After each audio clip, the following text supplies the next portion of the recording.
know I'm the best athlete in this city. Why these folks treat me like this?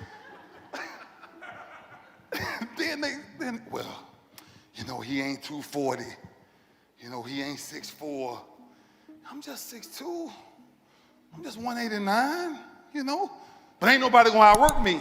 And nobody can deal with my energy. I was crazy, and I was crazy. Telling y'all the truth. Sometimes when you're great, you got to be a little crazy. Because people ain't gonna believe you can do it. Right?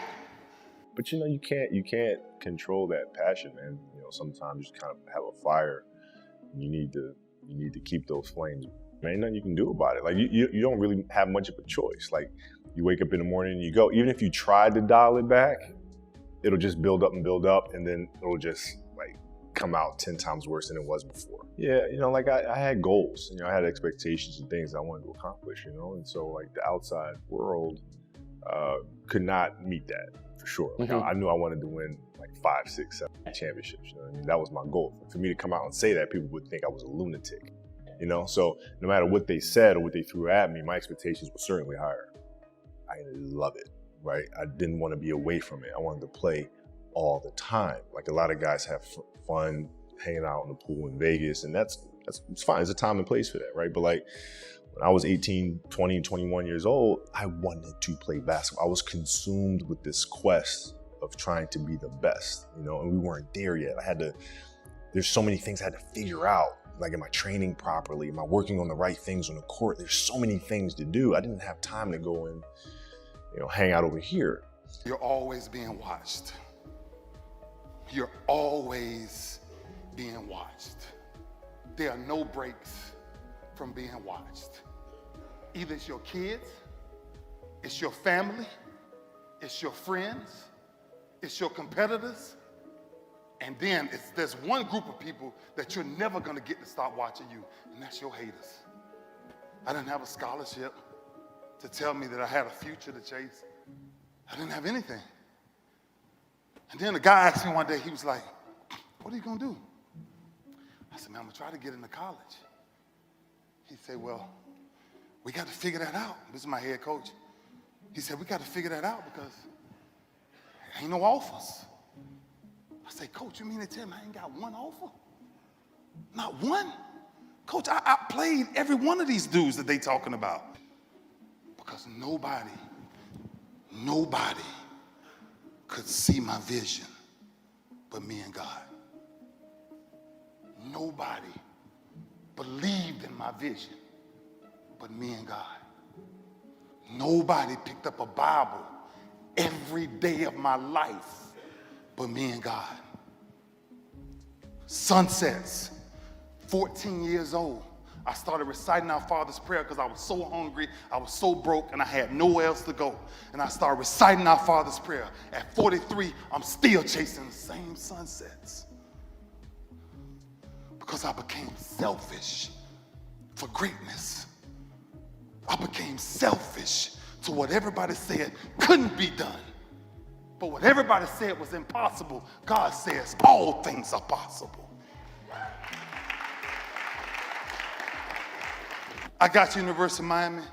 I knew I was the best athlete on the field. Well, I thought I was, but I knew I was the best athlete on the field. I just knew nobody was going to give out as much effort as I was going to give. Because when you're raised that way, it's something that it teaches. It teaches ain't no excuses. Daddy gone. Ain't no excuses. You can't run from this. I started doing the opposite of what majority of everybody else started doing. Got to the University of Miami. I'm playing. Boom, boom. These coaches. Who is this kid? Who is this kid? Who is this kid? Guy gets hurt. Blew out his knee. I don't know what it is about them knees. Blew out his knee. Second game of the year, Virginia Tech, Robert Bass. The coach, I wasn't even the first on the depth chart. You're always being watched, you're always being watched, you're always being watched. The coach screamed, give me Ray Lewis. I said, coach, I ain't even got my helmet. What you?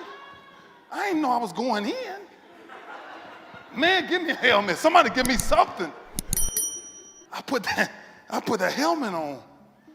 Man, before that game ended, I'm sitting, second quarter going into the third? I'm ending the game with about 17 tackles. And so I get on the field. And man, I'm going crazy on the field. And I'm like, they don't know how selfless I really am. But they really don't know how selfish I am for greatness. They really don't know that I'm really up here to make sure I erase my father's legacy. Whether it was wrong or right. Whether it was wrong or right. I had the greatest motivation ever. Was to erase something that I never had hold me. I just wanted my father to touch me. I just wanted him to grab me and say, son, it's okay. You're always being watched. You're always being watched. You're always being watched. Next game, Colorado, Cordell Stewart, Rashawn Salam, rest in peace, Michael Johnson, Charles Westbrook, all of these dudes playing in this game. Keith Jackson, rest in peace. Famous announcer said, there's a young kid by the name of Ray Lewis. Remember his name. Weeks later, I heard that. But after that game, I had 19 tackles, whatever. Crazy game. Reporter asked me, he said, man, how good can you be? I said, honestly, I may be the greatest hurricane to ever walk up out of here. They thought I was slap crazy. They said, this man gonna come all the way up in Miami and just tell us what he said? Oh, front page of USA Today. Lewis says greatest hurricane ever to play. Okay, y'all put it out there. Now y'all gotta watch me.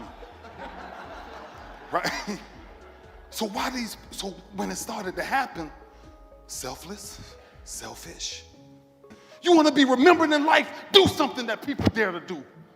And say it before you think about doing it. That's the way you change a culture. A lot of people are pathfinders.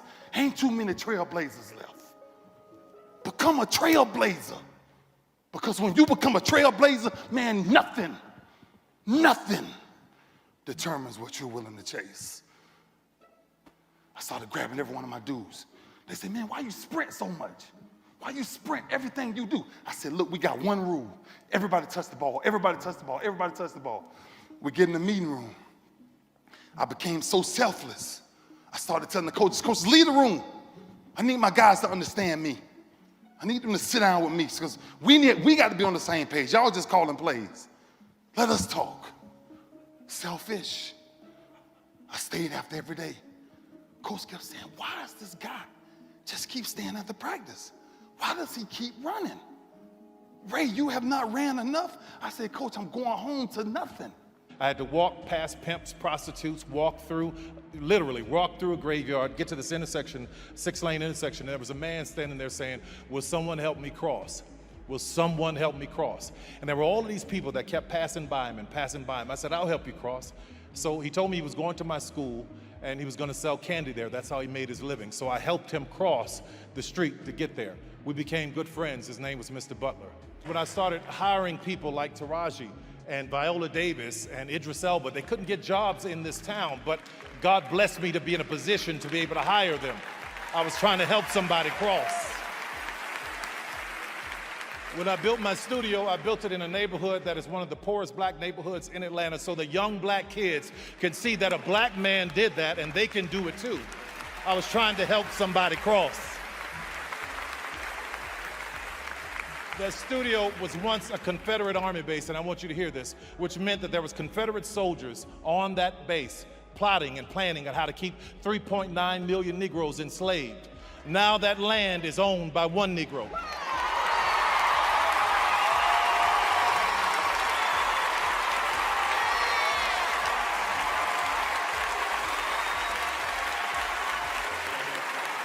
It's all about trying to help somebody cross.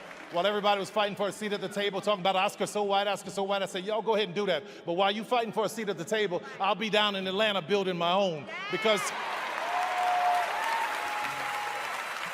what I know for sure is that if I could just build this table, God would prepare it for me in the presence of my enemies.